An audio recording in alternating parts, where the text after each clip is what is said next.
What an absolutely awesome week in competitive gaming and, hell, gaming in general. Hurricanes can't slow us down. I don't think anything can at this point. It's the 81st round of the Losers Bracket podcast. And man, we have a lot to talk about. Everything from MLG Raleigh, which was absolutely incredible. VVV Rio taking first place in the Mortal Kombat tournament. Believe we all did. Believe the Hype taking third place, almost taking down the God Squad and Instinct. And of course, we got that little thing PAX going on as well. So really exciting week in gaming. And I'm pretty pumped to talk about everything. Joined by my co-hosts, as always, Jerry, LordJerith Prohaska, and John Phoenix Lunsford. Jerry, you were with me over at MLG Raleigh. Are you as excited to talk about everything as I am? I got so much to talk about tonight. I'm going to piss people off tonight. I'm going to make some people happy. We're just going to talk the business of esports. We're going to talk about what makes events like MLG Raleigh awesome to be at. And of course, we're going to give everybody the latest news, maybe a little bit of gossip. And we're also going to talk about what it looked like from home. John, you were able to watch the stream and you got that at-home perspective, right, sir? I did. It was a pretty good event to watch. I was really excited to see a game like League of Legends finally, showing up at MLG. I could have Starcraft on one stream and League of Legends on the other, both in HD, thanks to my league membership. And, it's just a great thing to watch. Also had Gears of War, Halo, everything. It was nice. Yeah, somebody had tweeted that they had 4 monitors, but there were 5 streams. And I think the hashtags were first world problems. And I thought that summed it up for some people really into watching everything that was going on. But Jason, where do we want to start? I think that we have to start with a good friend of ours, Mr. Kraft, VV Kraft, Anthony Amenta. Since he was over at PAX, I figure, Jerry, you and I were at MLG Raleigh. Let's learn a little bit about what's going on the other side of the country with PAX. Mr. Kraft Dinner? Well, I think you just go by Kraft nowadays, right? Anthony, welcome to the show. It's been a while since you've been here, and welcome back, sir. Yeah, all right, there we go. Hey, yeah, I'm glad to be back, guys. Yeah, it's been a while. Probably about almost a year now, actually. It was like one of the first episodes of the Losers Bracket I hopped in on. So, Actually, yeah, I think it was a year ago. Last PAX I hopped in. So, yeah, that's actually right. Yeah. Yeah, PAX was a great event. I wish there was more VVV members to come out and, check it out with me. But, I held it down and did my thing. It was crazy. Like, it was huge. Probably bigger than last year. I think maybe 70,000 people. Who knows? It's a big event. And, I met a lot of people there that have been to PAX East, which is in Boston, and they all say that PAX West, PAX Prime in Seattle is by far better. So it's a good event. Well, we are happy. We are really happy that you could come on the show and let us know. So tell us, give us a little bit of the rundown. What was the event like? How did things go with traveling there? Tell us about Kraft's experience going to PAX this year. All right. Well, of course, I just drove down myself. I live in Vancouver, so it's about a 2-hour drive south from me to Seattle. And, it's just crazy. When I got there, I just got in line to get my will call for my 3-day badge.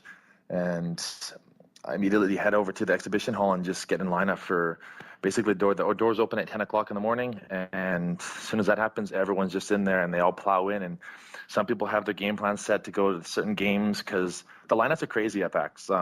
If you want to go check out a new game that's titled out or, has a good demo or it's playtestable, people line up for hours. So if you get there in the morning, rush there, you can be the first one to try it and wait in no lineup. So I'm not one of those people. I don't really care. I just kind of, took my time, strolled in and just kind of browsed around basically. And, I just kind of figured out what games were there and which ones I wanted to see. Dominion for League of Legends was a huge thing. And, I wait in the lineup, ended up meeting with friends, playing Dominion, trying it out and getting a little hands-on with it because, that's the game I'm playing. And a lot of people know that, like, in the community, that's, like, my game right now in this League of Legends.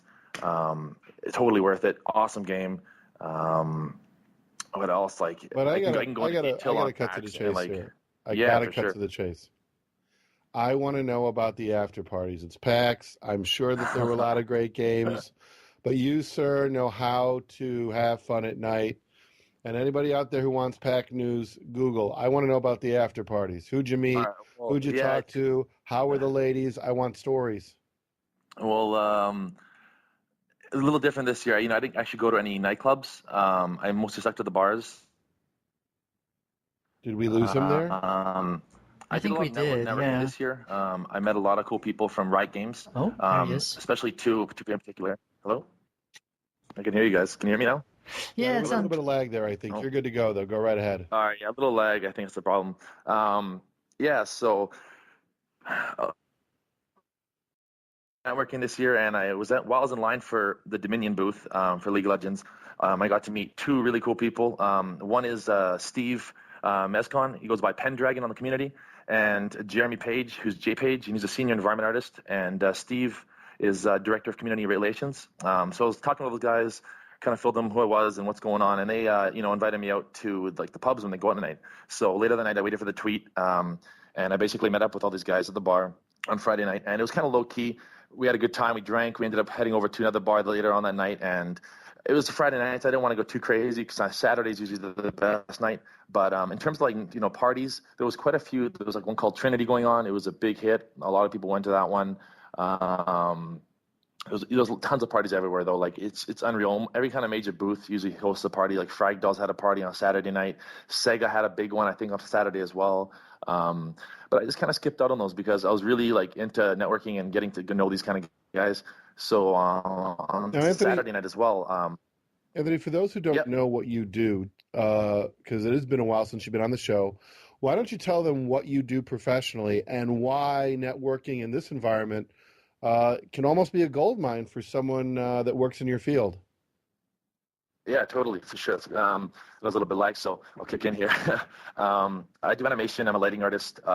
Basically, I've worked on TV shows, movies, games. I've previously worked for Disney. I'm currently working for a studio called Bardell Entertainment. We're working on Nickelodeon stuff. And right now, I'm a lighting artist. I basically take scenes in Maya and I give them light.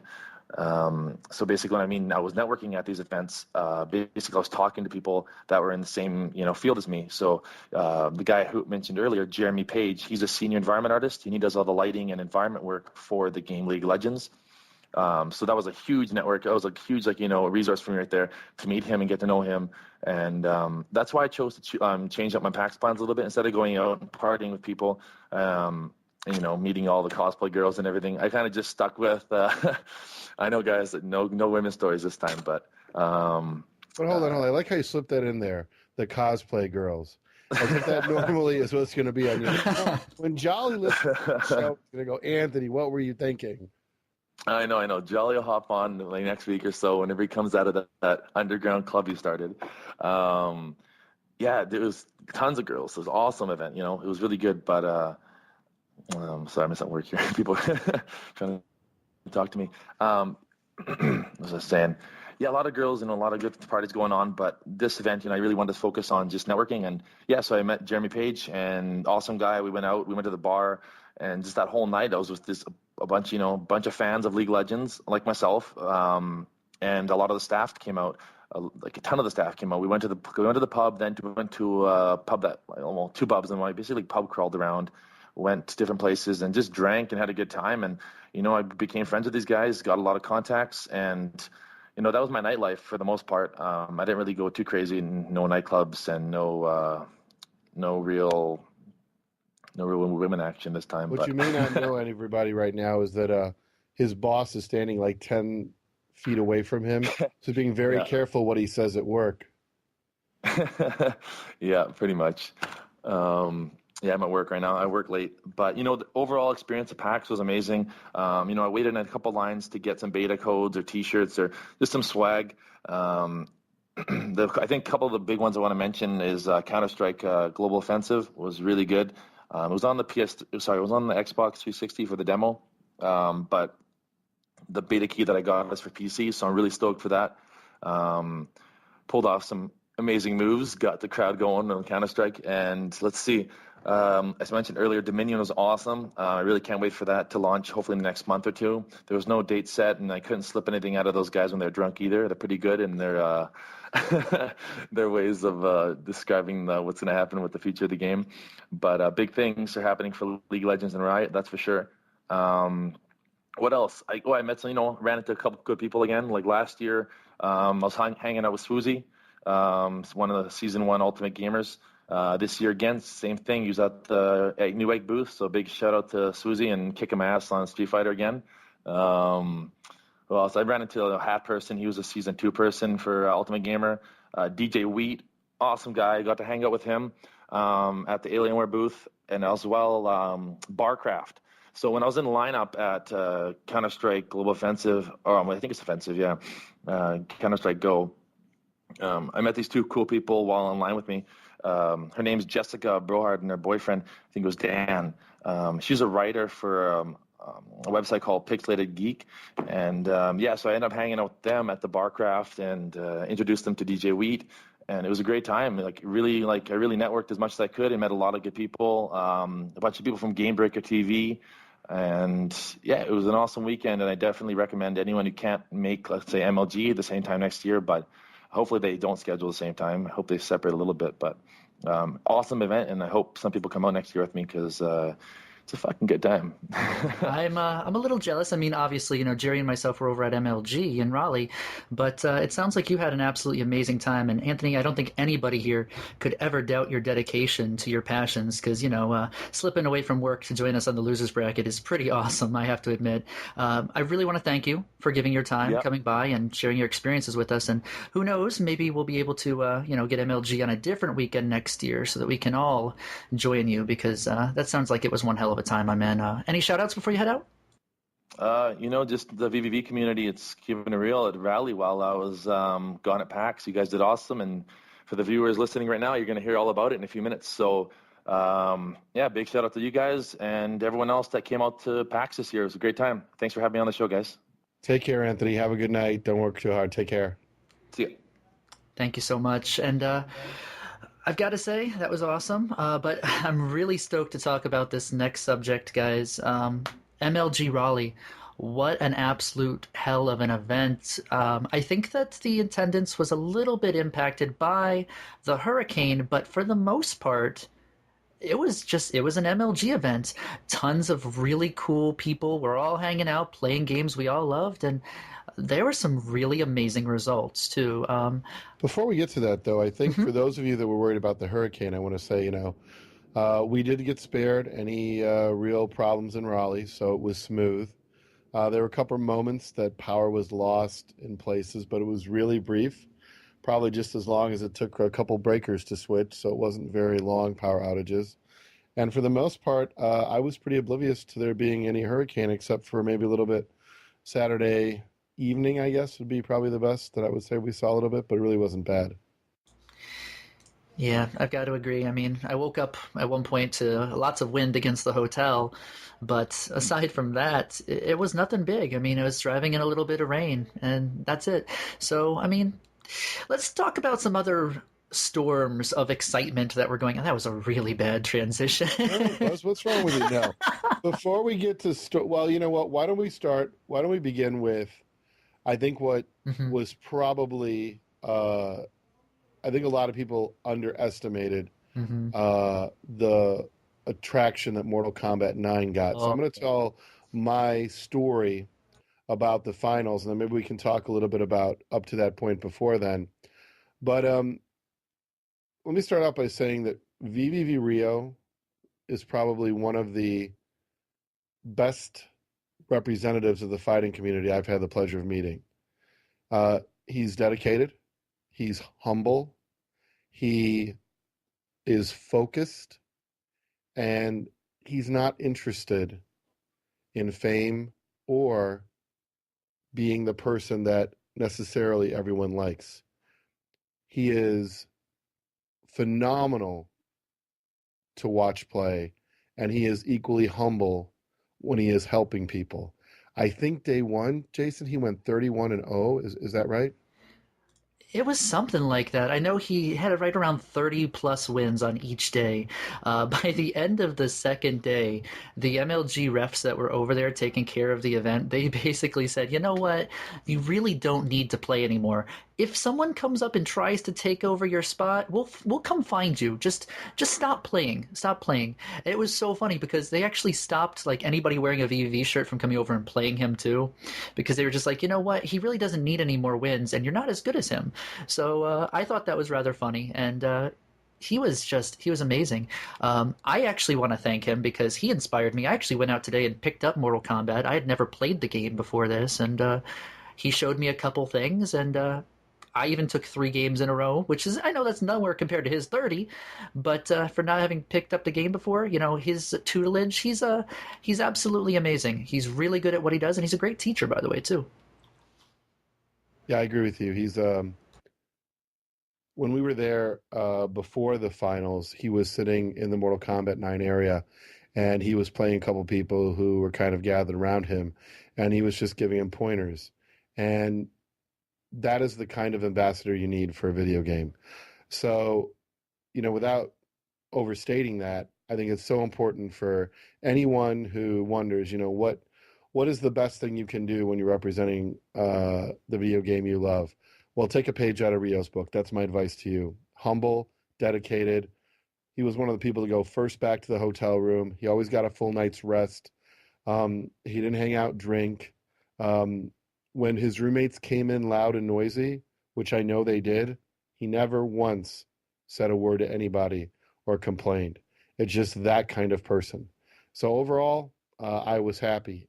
And that brings us to the finals, which Jason I thought was, 1, a lot more crowded than I thought it was, yeah. And 2, we crowded out the COD feature station. Yeah, we did. We actually had more people watching the Mortal Kombat finals than were watching Call of Duty at the same time. And I thought that spoke volumes. And to be fair, it was really exciting. I started getting into spectating Mortal Kombat back when Rio was playing at EVO, and I know we've talked about that before on the Losers Bracket, and seeing it in person, seeing him going up against HD Cloud Strife in the finals was just... It was awesome. It was really cool. The crowd was electric. People were chanting Rio. People were chanting VVV. People were chanting HD.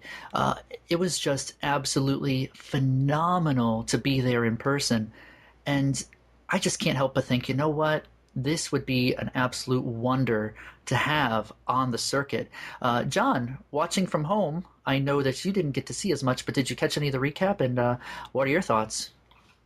I did catch a recap. I saw, a couple of people standing around the station taking video on their phones or whatever, and, could hear all the loud chants. And I haven't been to an event yet this season, but I'm going to go ahead and guess that Call of Duty hasn't had those kind of chants for their teams and people freaking out, when it's just 2 guys playing a fighting game. And I think that little taste of the fighting game community is something MLG needed. And I think it's something that's going to help push it, in the future. Where it'll go exactly, I'm not 100% sure. But, just being able to watch the recaps from a shaky, camera phone that's holding it up to the screen, that's enough to even get me hype. And it was enough that I went out and bought Mortal Kombat as well. Did you really both buy Mortal Kombat? I did. I did too. I bought it today. That's awesome. Doomhammer said the same thing. He's like, we should get Mortal Kombat. And I gave him this look, and he was like, and then he had that look like, yeah, playing against you would be no fun. And I was like, you know why? It's because I'm horrible. That's what he was looking at. It was his pity. He gave me that pity look like, no. But that's really interesting because other people in the area were saying the same thing. I need to get Mortal Kombat. And I just think that's the draw of the fighter games. And I think MLG, if Sundance is right, looking at fighting games, yes, you should. That's my story. I have to agree 100%. And you know what? I think that people like Rio are really helping grow this competitive scene too. Like you were saying earlier, he's what an ambassador. He gave an interview to MLG at one point, did a video interview, and then he also did a written interview after the fact, after he had won. And one of the things that was said in there that I thought was just really cool was, they asked him, any words for your potential opponents in upcoming tournaments? And he said, be confident in yourself. Make sure to give it your all and have good sportsmanship. And they responded with, no smack talk while you're ripping dudes in half. And his words were, well, yeah, you can. It hypes it up a little bit, but that's not really my thing. He's just all about going out there, having a good time, playing to win, and enjoying himself. I think kudos to VVV Rio. We need more people like that in competitive gaming, and I'm so happy that he was able to go like 62-0 or some ridiculous number. And I'm really hoping that we get to see him do the exact same thing out in Devastation in Phoenix back in October later this year. A little trivia for everyone. VVV Rio is the only player that we have fully sponsored in the history of VV gaming. Travel, hotel, everything. And the reason being is because he, as we've said already, defines what I think, and since I run the show, I make the choice, is the kind of ambassador that somebody needs. So a lot of praise for Rio, a lot of praise for Mortal Kombat. It is a great game to watch. It's easy to watch, and I think the crowd is really hyped. So I think that says a lot about Mortal Kombat. So, John, you weren't there to watch Mortal Kombat. I want to talk about something I didn't get a lot of chance to watch, and I want to, since Anthony was just on the show and he mentioned League of Legends, let's talk a little bit about the League of Legends format, because they had a problem with the stream, and I don't know what you got to see, John. So what were you able to catch from League of Legends being at home? I was able to catch some of the first play. I had to go out and work Saturday night, but apparently that's also when the stream broke. I'm not exactly sure what caused it. They had all kind of issues, but they finally got it back up, and Sunday morning was able to watch the finals. And the only thing I can actually answer that question. I talked to Matt Marcoux, who was at the event.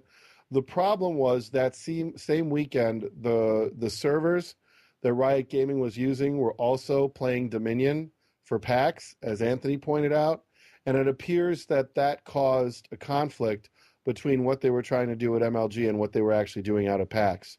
They got that resolved, but I think running two different games is where the trouble came in for them. So that's where they start out. But yeah, go ahead, continue.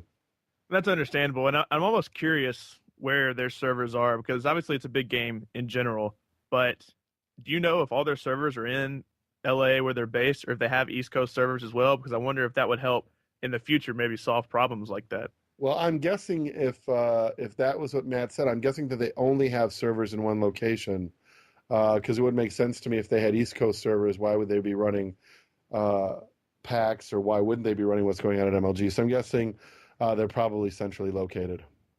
All right. Well, I only have one thing to take away from the weekend as far as watching League of Legends. You know, they had the new spectator mode. It's pretty much the same as they had at Intel Extreme Masters as well. But if I take away one thing from that, is that I don't think there's a single team on Earth that can beat Counter Logic Gaming right now, because they just absolutely stomped everybody they played. Yeah. And I turned it on after one game, and they had almost like shut a team out in kills. It was like 20-0, and I'm just like, that's not even fair. I mean, these are like invited teams, you know, supposedly supposed to be some of the best people, and they just cleaned the floor with them. Not to mention, on top of that, what's even more impressive is that wasn't even actually their normal roster.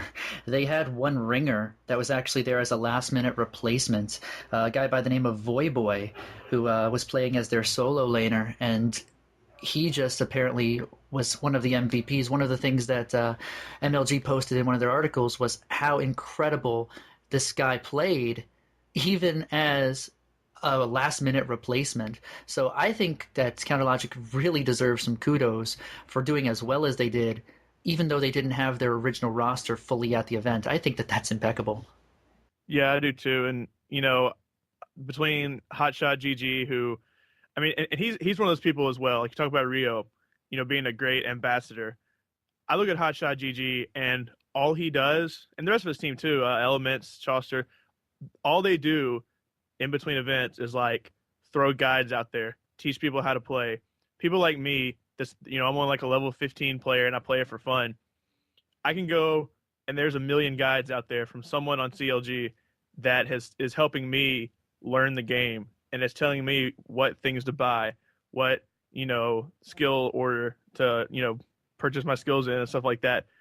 And I think, you know, being a top team and also pushing things like that as well is what is continuing to make this team stand out above the rest. Not just the winning, but the fact that they're really helping the game grow in itself, and they're not just there to win, take their money, and go home. Yeah, you know, Counter Logic Gaming is one of those teams that, you know, you want to see an EG pick up, or you want to see get the treatment. I mean, right now they don't need much, and they might actually be, you know, like the way we were kind of in Gears way back in 07, kind of self-contained.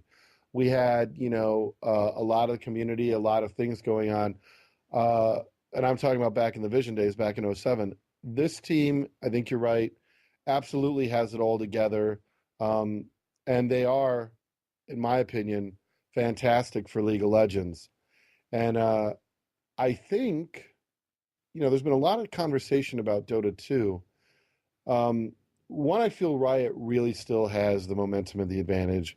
I feel like they almost are forcing Valve to put Dota 2 out there free to play. And every time I look at the managing team, the leadership over at Riot Games, it's really hard not to think, you know what, these people really know what they're doing.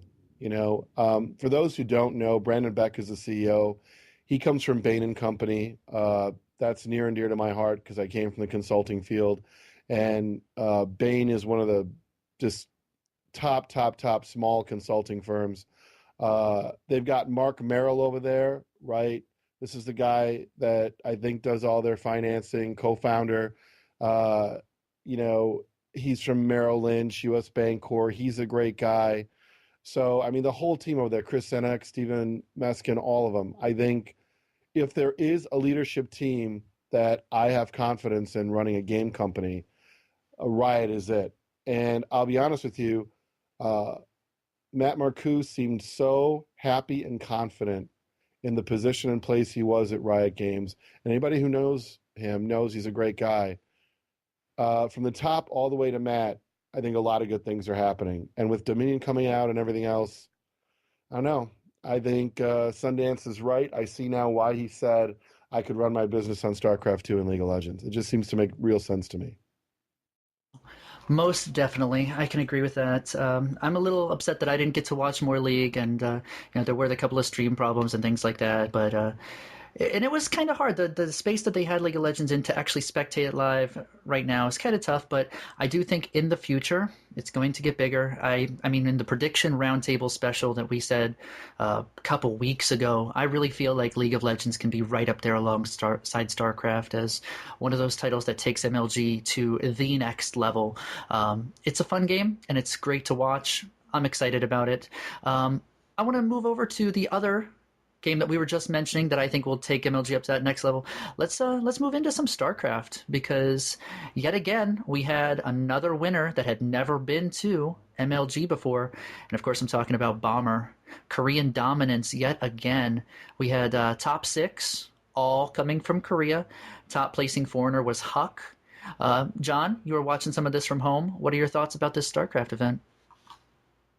Well, before we start, I'd just like to say that going into the next event, and Control still a top 16 seed after finishing 22nd for the 3rd time in a row. Now that I've gotten that out of my system. Hold on. I got to jump in there, right? Jeff's a great guy, but you know what? This has got to change. I can see why the point system was in place for teams. I know they're going to change their format next year, but it sucks to know that there is a guaranteed loss in pool play with some of these players when there are some really good talent out there that I think should be there. So I don't think anyone is going to disagree with that, but you got it off your chest. Go ahead, John. Yeah. And TLO, I got to say, he forfeited his first match because he was watching StarCraft. I thought that was pretty funny. Funny, yeah. He has kind of the same disease. He finished 5th at the first event, and he's gone 28th, 17th, and 25th, and he's also 15th seed right now. And that's not counting the Koreans that won't show up next time. But anyway, moving on to the actual event. I thought it was fairly good. I was impressed by probably the person I was most impressed by was Sho. And when he beat Idra, I thought that's very impressive. And then Idra started to slack off, and Idra just had a terrible event. But, he really impressed me. He beat Naniwa 2-0 in brackets. He beat Rain, beat Machine. That's not saying much. But, did right well. now, Sir Scoots is listening to this. He's going to go, you ragged on Idra, you ragged on Machine, you ragged on In Control. Hey, I'm going to get hate mail. So here's and my that's thing. not even the person I want to piss off tonight, so keep going. Yeah, Scott, I love you. But anyway, I was impressed somewhat by Huck. I was hoping to see him beat Nada again, especially since he'd already done it once. And that's, if you really want me to praise EG, I'm very, very impressed that Huck has made it as far as he has in GSL. But unfortunately, he wasn't able to do the same thing at MLG on his, quote unquote home turf. And I was a little disappointed that Puma lost to Nada, but that was, a great series. Went 4-3 in an extended series. Same with DRG and Hero, went 4-3. A lot of close matches. Coca and DRG went down 2-1. But the entire event was Bomber by far and away. Stole the show, hardly struggled at all throughout the entire event. But, Koreans took top 6 again. Huck finally stepped up a little bit, got top 8. And, there's always kind of a different European every time that pops up in there. And this time, it was definitely Show. Yeah, I think you're right with pointing out Show's performance. I think it's very easy for Show to get overlooked. I had really called Bomber Puma. That's what I really thought was going to be it. And I think that anybody who was at the event, the Nada Puma match was just good StarCraft. I mean, to give EG love, I thought Puma is a phenomenal choice. It was a smart move.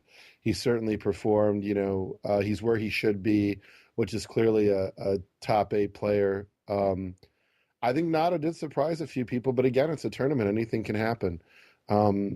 But yeah, you are kind of right. It was, I don't think anybody who watches StarCraft would not have put Bomber up there. There's some fanboys and stuff.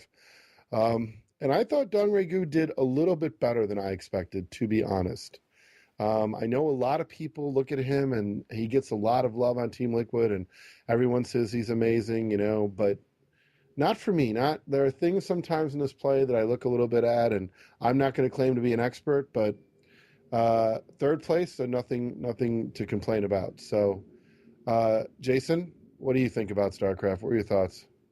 I think it was a pretty damn good event for the most part. I mean, unfortunately, I didn't get to watch too much of it while I was at the event since I was running around like a chicken with my head cut off for the most event, trying to take as many pictures as possible. So you were doing the Doom era. You kicked Doom out of a job. You're like, you know what? I got this. I'm armed. I got a new flash. I'm ready to go. That's right. And you took some. By the way, there's going to be an article on Rio, which that picture you took is awesome. Oh, cool. Thank you very much. And if you guys want to go check out some of the pictures I took from MLG, please head on over to vv-gaming.com, get to our gallery, and check them out. I mean, honestly, there's some really funny shots. I hate to derail right here, but good God, there are some really funny pictures that were taken.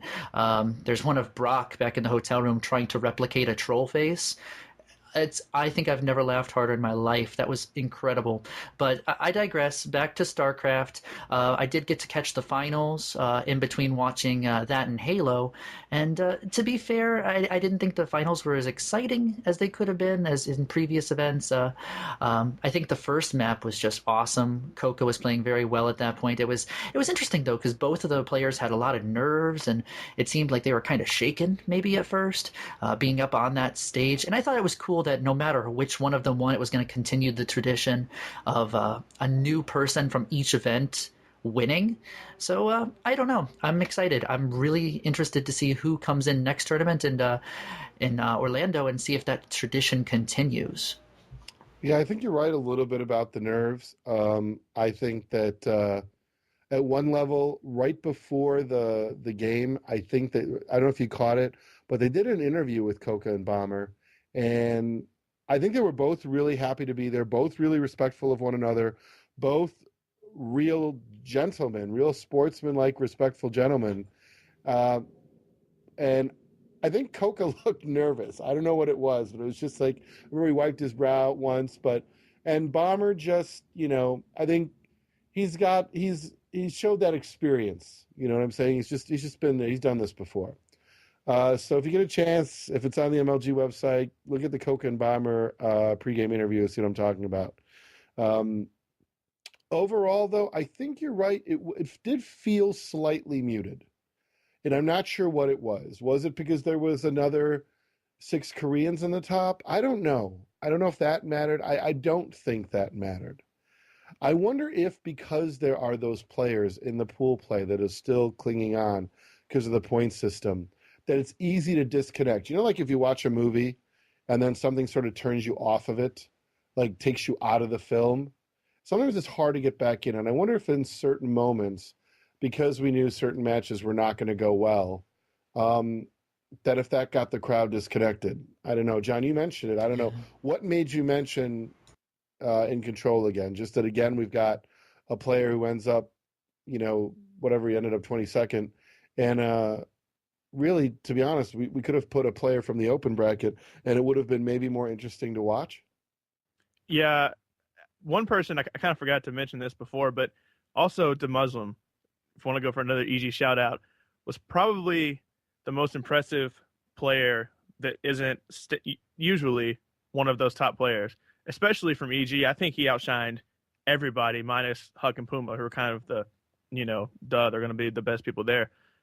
And I think somebody like him would have fit in very well instead of someone like In Control. And once again, love Jeff, great guy. But I think the Muslim really impressed people this weekend. And he's somebody, and he's been there. I'm pretty sure he's in Phoenix training with him as well. And I think that has helped him, help push his game to the next level. And I mean, you look at, some of his results. I mean, he beat Rhett, who last event was by far and away the best European, in my opinion. And, had a pretty bad event this time, but beat him, beat Trickster. Also another disappointment. I was, kind of disappointed that since he was one of the, people brought over from Code S, and he beat him, and then lost to Nada 2-1 in a pretty close game. So I was really impressed by him. But also, I think one person a lot of people focus on, and it's, I don't think they need to focus just on him because there's a lot of other people, but a lot of people focus on Idra. And when he goes 2-4, it's just like, oh, well, he went 2-4, and all the Koreans are continuing to win. So it's kind of almost depressing that, well, you're probably going to get the 7th, 8th spot maybe, but after that, it's all going to be the Koreans because you're going to at least have 4, especially since when everybody's Code S. Of course, Trickster kind of fell off, but you had DRG to fill a spot in that group. And so everybody's kind of like, well, there's 4 Koreans here, and then there's Koreans who have already done well before, and then there's Koreans playing through the open bracket like Puma. And so, people just kind of drop off and say, well, I'm really rooting for Idra, and then Huck just beat Nada in GSL and, made it so far, but then he didn't even, crack into the top 6. So I think a lot of people are kind of, well, whatever, they're losing. They're not really doing the same thing. And we also have to deal with people like In Control Machine in the top 16 in pool play. To be totally fair, and this this is something you really couldn't have told unless you were there at the venue.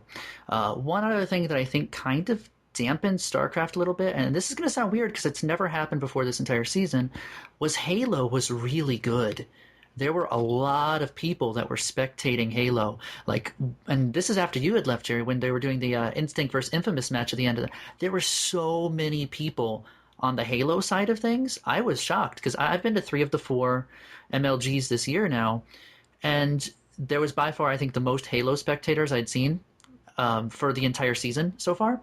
Yeah. And that was just incredible. And I think that might have actually sucked a little of the energy out of StarCraft because a lot of those people were waiting to see if the God Squad was going to go down. I think it's twofold. I mean, at one level, we might get some effect from the Hurricane. So let's look at the sort of facts. StarCraft knows how to draw in spectators. That is without question. The population of MLG has exploded because of StarCraft. And we're going to a place where there's a hurricane. StarCraft fans are a little bit older, a little bit more practical. I could see where the attendance would be hurt by the hurricane. Makes a lot of sense to me. Older crowd, a lot more going on.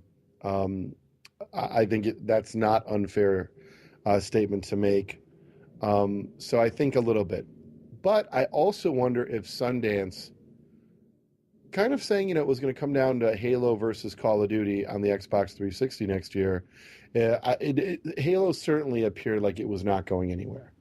And to be honest, I really do believe when Straight Rippin took the first match, first time someone had taken a round off Instinct, a map off Instinct, that I started to go, this might get a little bit interesting.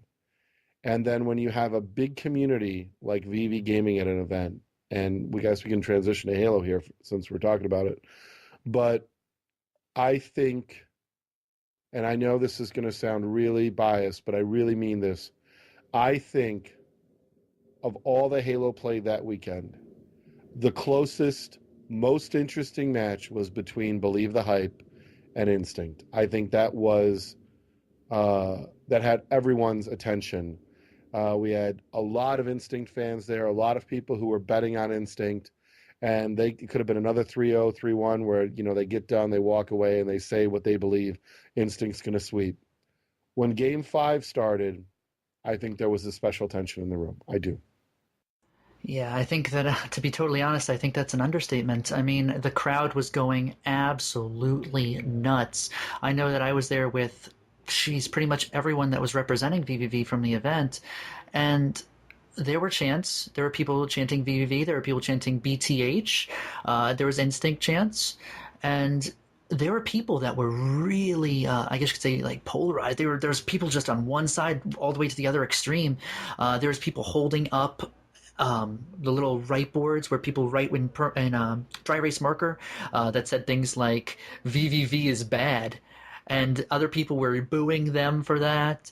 And honestly, it was the most passion I had seen in spectating Halo this entire year. Maybe it's biased of us because VV was involved, but truthfully, and yet again, this might sound a little bit egotistical because we were there, but I think we kind of helped pump the crowd up a little bit. We got really involved. Shout out to Red versus Blue Smith. He was getting me pumped up. We were both running back and forth up and down the aisles trying to get people to start chanting, and that got the crowd really riled up. People were speaking their mind, and I truthfully think it was one of the best things that could happen to Halo. Yeah, and John, I don't know what it looked like for you at home, and before I bring in to answer that, one other thing is that, the Instinct fans were there and they were loud, but they were never louder than they were in that match, because I think they knew they had to cheer on their team, and I think that is what competition is all about. So I hope this starts a good setup for Orlando, because, I think it would be fantastic to see that.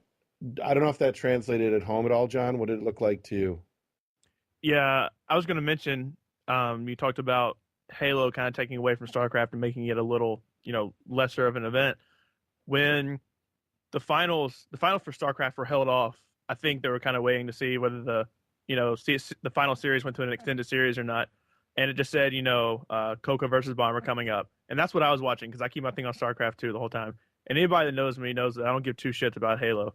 And so I'm sitting there watching the crowd or the StarCraft stream instead of watching the finals for Halo. But they pan across, and there's a ton of people standing up, just like you're used to seeing for StarCraft. But they all had their back turns to the StarCraft stream. And the crowd had a few people sitting there, the few StarCraft nerds that plant their butt in the seat and never move all weekend. But then you're like, what is that crowd for? And so I think Call of Duty's probably done. It's a little smaller event. They've probably been done. I bet it's Halo. I flip over to Halo, and then I'm glued for the rest of the time. I did watch the Believe the Hype match, though, when they played Instinct, and I think that for the first time, they showed that weakness, and once the weakness had been exposed, it was all over from there. Instinct had, they first dropped that first game to straight ripping, and everybody's making a big deal about it. It's like, well, it's one game. Well, then when you see they're just a few kills away from getting beat completely, then everybody's like, okay, Believe the Hype has really shown a weakness, and they show that they are a beatable team. Now let's see what will happen when they have to play someone again, because the tournament is not over yet. And so then when they played Infamous, it's like they're still a good team, but they had been exposed. Believe the Hype had exposed them. And so Infamous was able to come in for the kill right there and beat them. And so I was impressed, but the thing, and like you mentioned, people holding up their right boards and stuff like that, that's something you never saw at an MLG event before. Usually people sat in the stands and they watched, and that was it. That's something I think StarCraft has helped Halo, because you see that all the time. You see GSL, everybody holds up their little, signs that they've written on, and you see people hold up their iPads with stuff written on it. That is translated now to other games like Halo. And so you're starting to see that there. And you're also starting to see people maybe who only come for StarCraft or only come for Call of Duty, and they're like, well, Halo's going on, and they're screaming. That's a pretty intense match. Let's go look at it. And I think VVV was able to help that as well by having a big presence there, by, leading the chants and getting everybody really into it. And the Believe the Hype Instinct match is what first started that. So I think Halo's kind of coming around, and people are saying, you know what? Maybe this isn't so bad at all. Yeah, I think you hit on something that I really agree with. That StarCraft fans, in a way, taught Halo fans how to be better fans, how to sort of show your love a lot more. And that's not to say that Halo didn't know how to do that. So the Halo fans out there, like, look, we didn't need StarCraft to teach us anything. Just the small things. just like holding up your iPod, just like doing those things. We saw, I can't say that I gave an accurate count of, one event to the other. I first noticed it like everybody else during StarCraft matches. If anybody was doing it before in Halo, I didn't see it. I certainly see it now. And, I think Halo's doing fine. I mean, that was my question where, with Gears of War looming on the horizon with all of this, where was Halo going to live? And I think it's fine. Yeah, I do have one small complaint though about the Halo spectatorship, and it's something that I heard quite a bit while I was over in the crowd watching the BTH match versus Instinct, and then eventually watching Infamous versus Instinct. And I heard a lot of, honestly, ignorance. And I think that one of the things that we're going to have to do in the future is address it, because there were a lot of people that were quite fanboyish that were saying, hey, StarCraft, I don't understand it. It's too hard to follow. Why is it here at MLG? And there's people that just didn't understand. I think that we've got to figure out a way to really cross-pollinate and explain to those people that don't understand, because if we can, and we can get them into things like StarCraft or Mortal Kombat or whatever the game might be, League of Legends, that's going to help us tell more people about the event, get more people into competitive gaming, and overall grow this business. So I think that's going to be one of our struggles moving forward, is overcoming that barrier of people being ignorant about certain titles. What do you think, John? I agree. And I'll go with the, old phrase, don't knock it till you try it. Because, it's that way in sports too. People say, oh, well, I don't get football. It's slow. They only play, one play every minute or whatever. I don't get NASCAR. All they do is drive in circles the whole time. And I say, don't knock it till you try it. You get in a car, go 200 miles an hour, then you're going to be pissing your pants when, you see people going around like that. I say the same thing for StarCraft. All through WCG, I'd sit there and watch Brood War, Warcraft 3, Age of Empires, Command & Conquer, all those old RTSs, and I'd be like, what in the hell is going on? We'd sit there, and me and some of my friends that were there for WCG would be like, making funny commentary, like, oh, the red guys are attacking the blue guys, and we have no idea what the hell's going on. But once I finally put StarCraft II, and I have to say, Paul Brewer made me do it to finally understand the game. But once I did, my eyes were open to a whole new side of esports. And so I think League of Legends is a good example of this. We've talked about how much more simple it is compared to a game like Dota 2 or to Heroes of New Earth, but it's able to get people into the genre. So now they can watch Heroes of New Earth, they can watch Dota 2. And if you're watching, League of Legends at IEM, and then you flipped on the international for Dota 2, you actually knew what was going on because you have played League of Legends, what a lot of people consider simpler version of that game. So I think, Halo players are stuck to their console. They don't play nothing but Halo. They hate on Gears of War. They hate on StarCraft. They hate on Counter-Strike. They hate on League of Legends. Hate on everything else that is out there because they're stuck and they're glued into Halo. They're only glued in MLG. And it's been a problem in the past, with getting people to open their eyes to other leagues, other games. I think they just need to kind of sit back and say, I haven't given it a shot yet. It's like saying you don't like a kind of food just because it looks nasty. You haven't ever tried it before. You can't knock it until you actually try it, actually try to understand it. And for me, what made me want to understand it was when I got on StarCraft 2 and it's like, it's probably not that hard. I'm pretty good at video games. And then when I get my ass kicked over and over and over and over again, I'm like, this is embarrassing. I need to learn what the hell is going on. And so now I can turn on a StarCraft event and tell you everything that's going on because I was forced to play it and actually made myself sit down and understand it so that when I go at an event, when Halo's done and StarCraft's going on for 2 more hours, I'm not bored out of my mind. I can actually understand what's going on. And so I think a game like League of Legends has done that for that genre. And I think, StarCraft 2 is kind of it for RTSs right now as far as popularity, but people just have to actually try it. And so I think that's one thing that'll help push us past that is that they just don't knock it until they actually try it. I think it's one of those situations where every game has its entrenched population. So I think we just can't pick on Halo, to be fair. There you could read the Team Liquid forums, and anyone who plays a console is dirt. I've had people come up to me and talk to me, and be like, let me explain to you how things are done on the on the PC, because I understand that you're a great console organization, but the way we do things on the PC, and I look at that person, and I almost feel like get over yourself, like relax. You're not a better person because you're a PC gamer. You're not a better person because you play Halo. And it's not just give it a try. I really don't give a shit if a StarCraft player ever picks up a console game or if a Halo player ever plays StarCraft. Just don't knock something you don't understand, right? That kind of thing, I think, is problematic. But hopefully, hopefully these are minor cases in the end, So I think, overall, it's good to bring it up because we see it. And if you're one of those people who likes to sort of like hate on other games, really, nobody cares. I just want you to know nobody cares. When you come to me and tell me how you think one community sucks or one game sucks, I don't care, right? So I'll look at you, I'll smile, but I want you to know in my heart of hearts, I think you're an idiot. When you expend time out of your day to go out there and like bitch about somebody else's fun, you suck.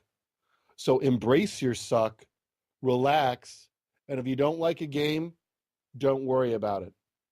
Just let it go. Enjoy your game. Come here. Let me pet you on the head. There you go. And go home. Because to be honest, nobody cares.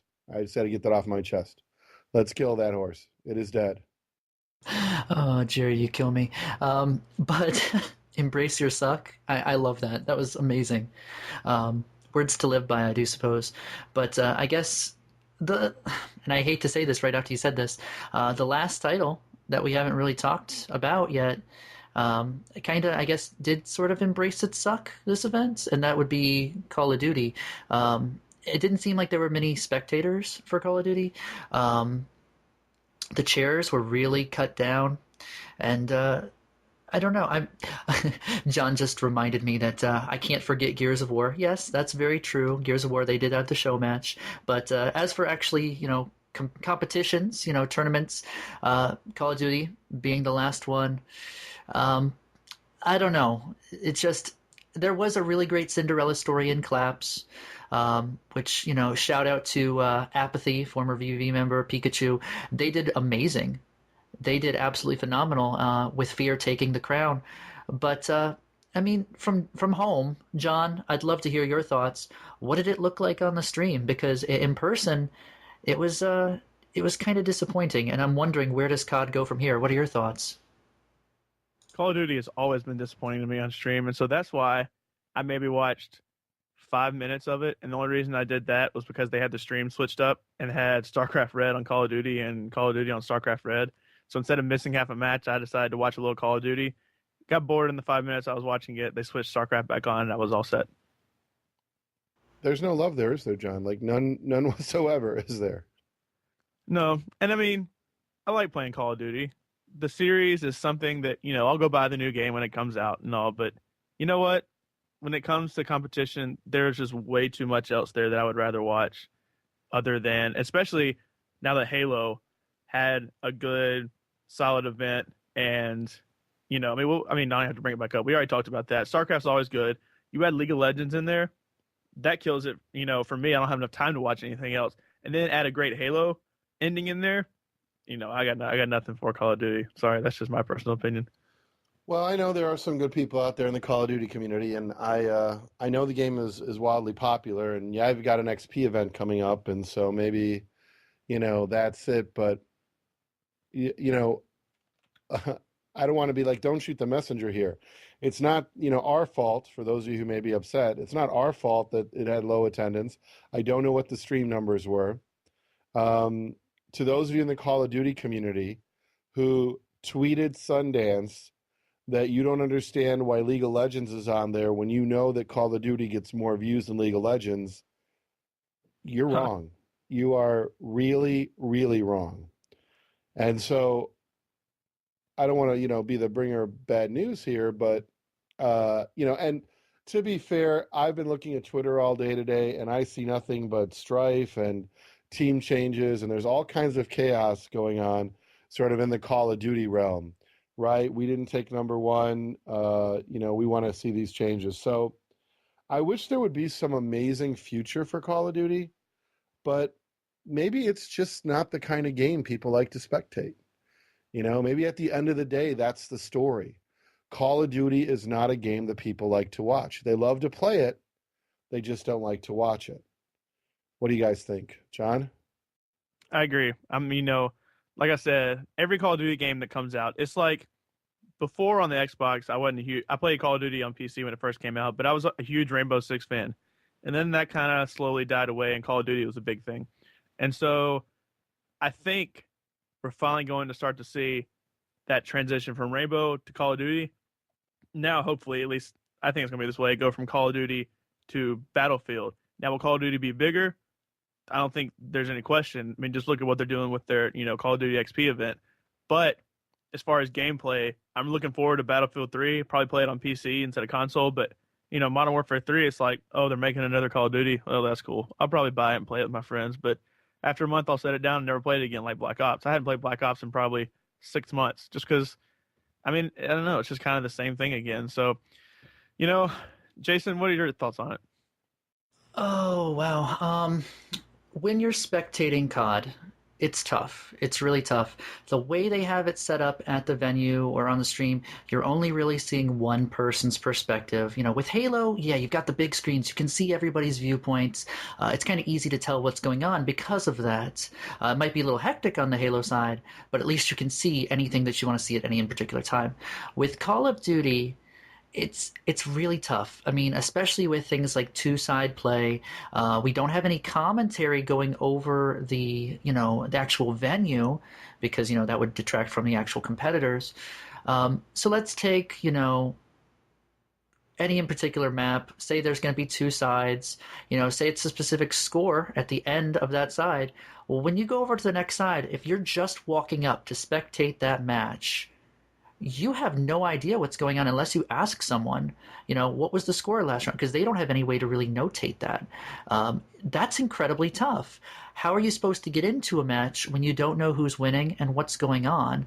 I think that's got to be one of the biggest problems for spectators. Jerry, what are your thoughts?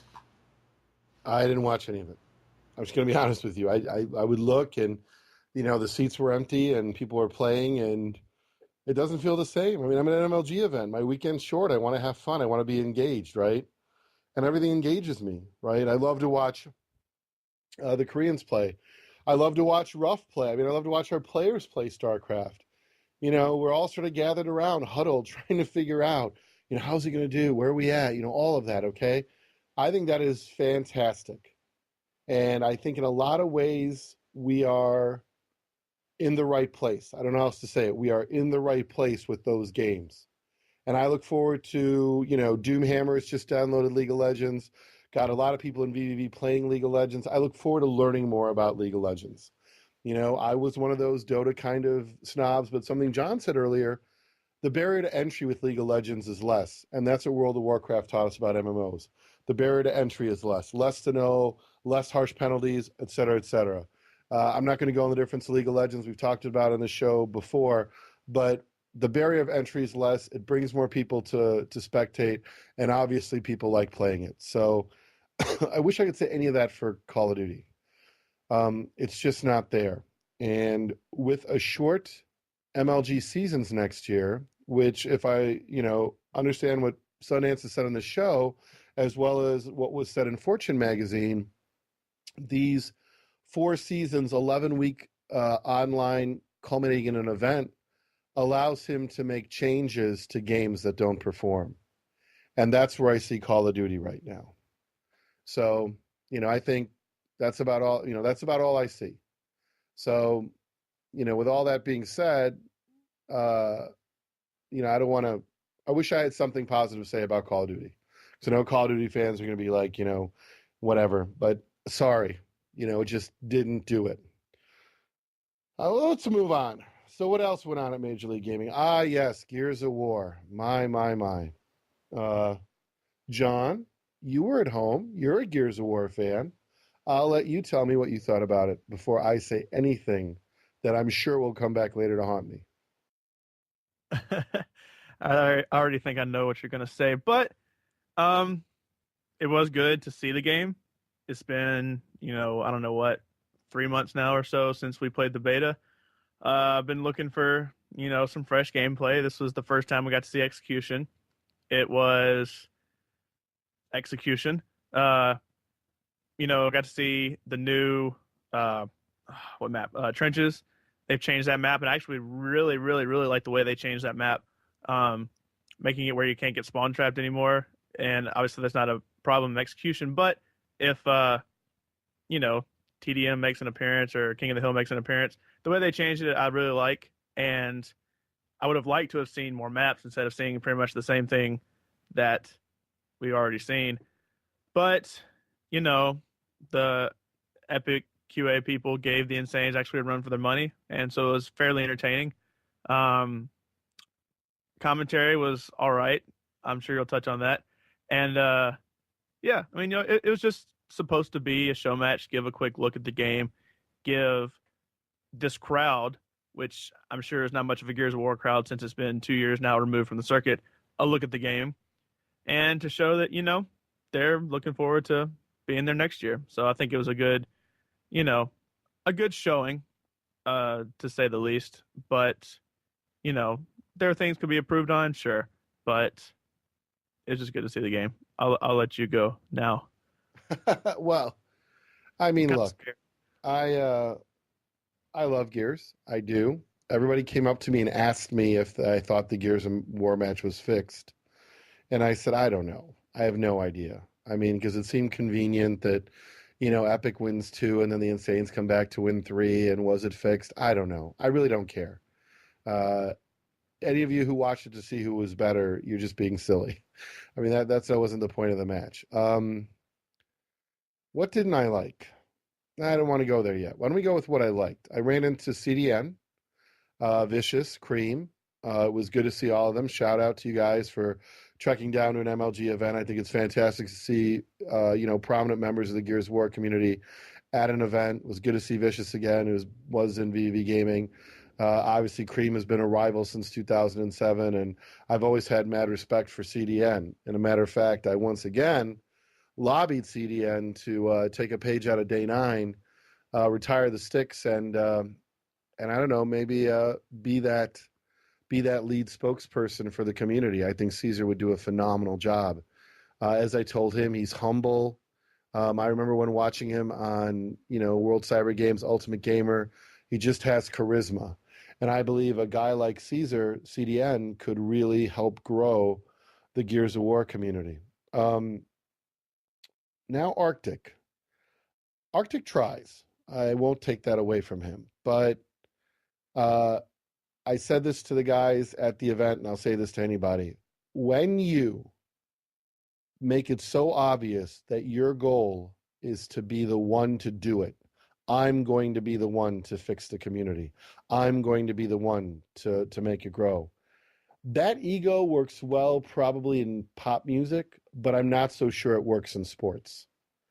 I don't think sports and that kind of attitude works. So I'm sure a lot of Arctic fans and Arctic himself may hate what I'm saying, but you got to turn down the ego. It just doesn't work. I was looking at the Twitter feeds today, and all the stuff that we've been saying for the past couple of months, he sort of repeated, who's going to be the Day 9 for Gears, or, I'm going to be the one, to weed out the problem kids. Actually, it's, I hate to break the news to Arctic. It's going to take a lot more than Arctic deciding who is good and who is bad in the Gears community to make the community better. It's those kind of things that, just didn't work for me. So, to be honest, we're going to work with very few people in Gears of War. I can see that already. And the people we do work, I just let the Gears of War community know right now, Fallout and Company wouldn't change the name of Get Bronco to VV Gaming. And we will not continue with Get Bronco.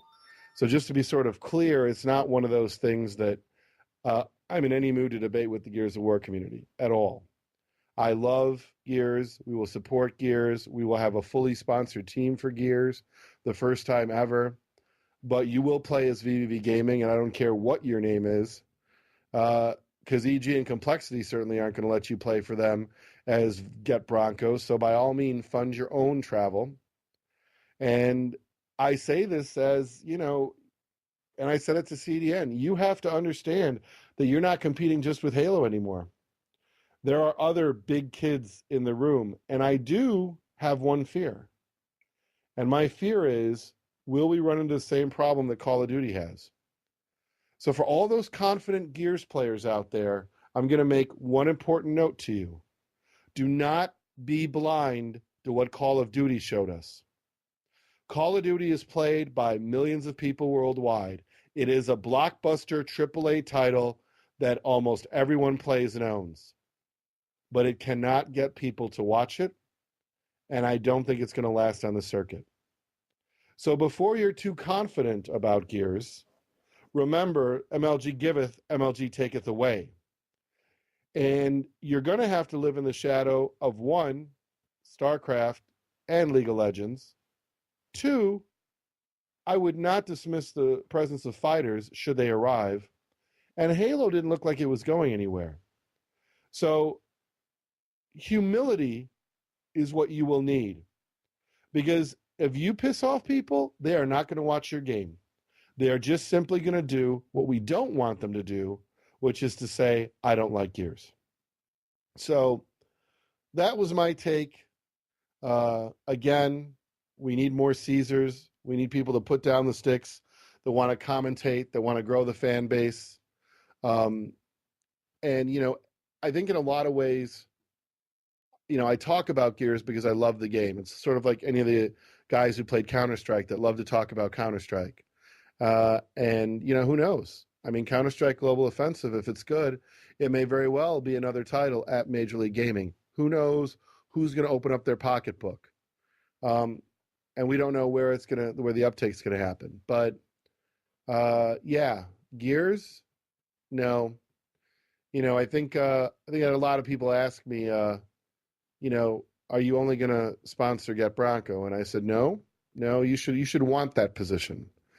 And with Get Bronco not willing to change their name, it makes it really easy to open that up to somebody else. But if you come here, I warn you now, if you want that full ride contracted, you will not go as your team name, you will go as VV Gaming. That will be it. And you will either accept that level of sponsorship or you will not. And if you don't like it, you're more than welcome to convince EG or Complexity to do it.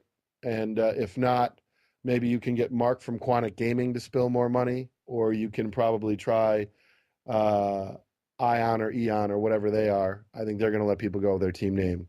So that's my suggestion to you, just so there's no doubt where I sit. And that was my take on Gears. Do you think they won't like me now, John? Will I get hate mail? Oh, I'm sure you'll get a couple, but just forget about them. Yeah. So let's move on to what is next. We have a long break between this and Orlando. We have Gears of War being released between this and Orlando. I feel like we've got a lot of things that could go on. Here's my prediction. Call of Duty will be a mess with changes all the way up to the event. Halo will be quiet with probably sudden drama before roster lock like always. I think Gears will capture a lot of news. And that's what I look forward to. And by the way, I am pleased to announce that our top StarCraft player, we have a Gamers with Disability division, for those who don't know. And we have been invited to attend an event in South Korea to represent the USA. So we are really, really deeply honored. And I would like to thank our South Korean hosts for the invitation, which obviously we are going to accept.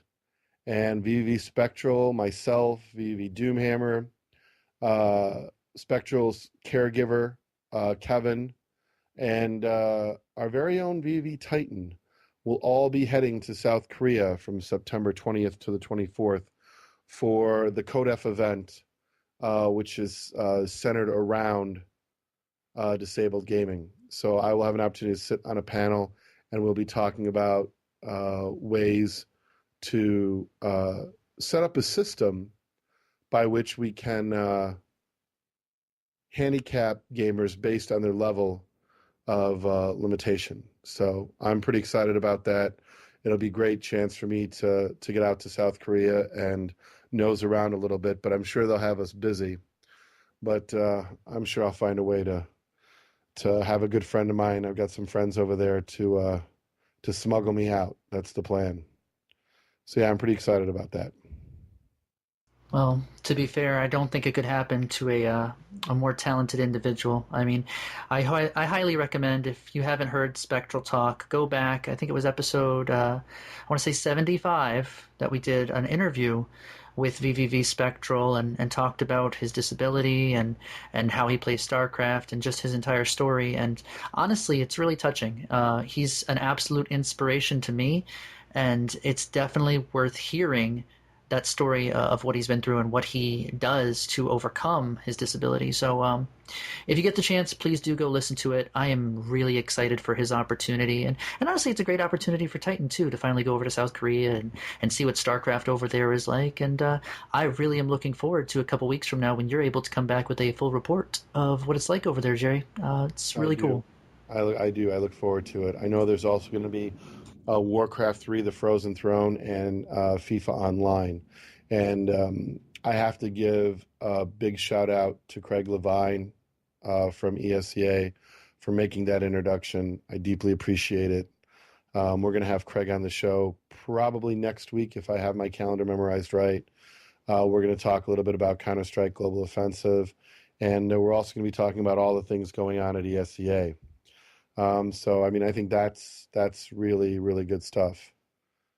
You know, I think we also should mention, I'm thinking about all these things that we want to talk about, is I don't know if you guys are aware, but there's the Madden and the NC2A 12 taking place Sunday, September 18th at the Bush Student Center on the campus of Rutgers University. All the proceeds will go to the Eric Legrand Believe Fund. Are you guys familiar with that, John? You know what I'm talking about? So the Rutgers player that was paralyzed? Correct. Yeah. Since I thought, we would talk about that. So for those of you that are fans of Madden NFL 12 or NC2A college football, there is a game at Rutgers. If you're in that area of the country, King of the Couch, NJ Halo, they've been promoting this heavily. I'm sure it's going to be well run. I know Rutgers students can join the tournament for $10 with their student ID, and non-students are going to pay $20. But the website is legrandbowl.com. That is LEGRAND, obviously named after the Rutgers player, number 52. legrandbowl.com. Again, Sunday, September 18th, 11 a.m., and it is for a phenomenal cause. Again, if you're in the Rutgers area, I know Rod at King of the Couch, NJ Halo, I think they still have spots open for volunteers who want to help them out. So do not miss that opportunity. Again, if you're near Rutgers, it's going to be well run. It's for a phenomenal cause. I think we need to see more of that. So just want to plug that. I do think there's one other thing worth mentioning. I talked about it a very little bit beforehand, but while we're talking about things that are coming up, before Orlando, another really big LAN event happening out in Phoenix. I know we've talked about it plenty on the show before, but I know that myself and quite a few others from the VV gaming community will be heading out to Phoenix 1 week right before Orlando for Devastation events. And if you get any free time whatsoever, if you have the chance, please look into Devastation event and go out and support this event. It's going to be huge. It is one fee to enter every tournament at the event. So if you go as a, say, Guitar Hero player, such as myself, and you pay to enter, you get entry into every other tournament. So if you want to play Mortal Kombat and Marvel vs. Capcom and Michael Jackson, The Experience, oh God, you get the opportunity to do that. If you want to play in the rock, paper, scissors tournaments and do a push-up contest, it's all counted in one entry. It's going to be one hell of a good time, and I can't recommend it enough. Please check it out, Devastation event. Check it on Google. You'll enjoy yourself. I'll be there. Come out, say hey. It's going to be a really good time. Yeah, and I think I have to sadly announce that I will now not be attending Devastation because well, work has other plans for me. I know many of you know how that goes, but I normally have been able to navigate not having to do anything that I don't want to do. And I can't say I completely don't want to do this because it is important for what I do in my day job. But for those of you that don't know, I work for Chief Learning Officer magazine, amongst other titles. And I'm going to be attending the Chief Learning Officer Symposium, which is going to just happen to start the 11th of October. So it just cuts it too close. I would literally either fly out of Phoenix, come back, fly back, and after some deep thought about, going to Korea, coming back, then turning around, going to Devastation, going right into this. And I said, you know what? I'm too old. That's my excuse. I'm too old. So, but yeah, I mean, it's good for me professionally, day job wise, but sadly, I will not be attending. I already told Jedi Rob, but we will obviously be there in force and fully supporting the Devastation event. Expect new stuff to come out. So, yeah. Sorry about that, because I told everybody I was going to go, but I was drafted, so that's not going to happen. Damn shame that you won't be there, Jerry. We're going to really have a good time. We'll make sure lots of pictures, good stuff like that. But aside from you being, as you were saying, too old for this, I think that the show's gone on for quite a while now. I really hope that everybody's been enjoying it. And I think we're getting a little bit close to the end here, guys. So let me do as I normally do and say thank you to everybody for listening to, this is now the 81st episode of Viva Gaming's Losers Bracket podcast, and third episode that we've been live. We really do want your feedback. If you have any suggestions, comments, concerns, please let us know. Tweet us your feedback, all that good stuff. We're really enjoying doing this live, and we love having you guys chatting here on our Twitch TV channel. It's been great. We've been conversating with you the entire time, and we're having a really good time. Thank you so much. Big shout out to all of our sponsors, SteelSeries, Gamer Grub, Control Freak, MusicSkins.com, and of course Custom Ink. A huge thank you to Viva Gaming's full community. Your feedback and support, it's awesome. We really loved having you guys out there cheering on Believe the Hype and all of our players at MLG Raleigh. Thank you guys so much. Another big shout out to the entire competitive gaming community. I saw people like Hastro and other big names in our chat while we were talking, and honestly, we really appreciate the support. Thank you guys so much. Be sure to stop by our podcast homepage. The website is vvgaming.podbean.com. You can also subscribe to us on iTunes. Just search for VVV Gaming. We'll pop right up. If you have any suggestions, another way that you can give those to us is you can email us them. Our email address is thelosersbracket@vvv-gaming.com. And as I said before, you can also follow us over on Twitter and give us some feedback there. Our name on Twitter is simply Losers Bracket.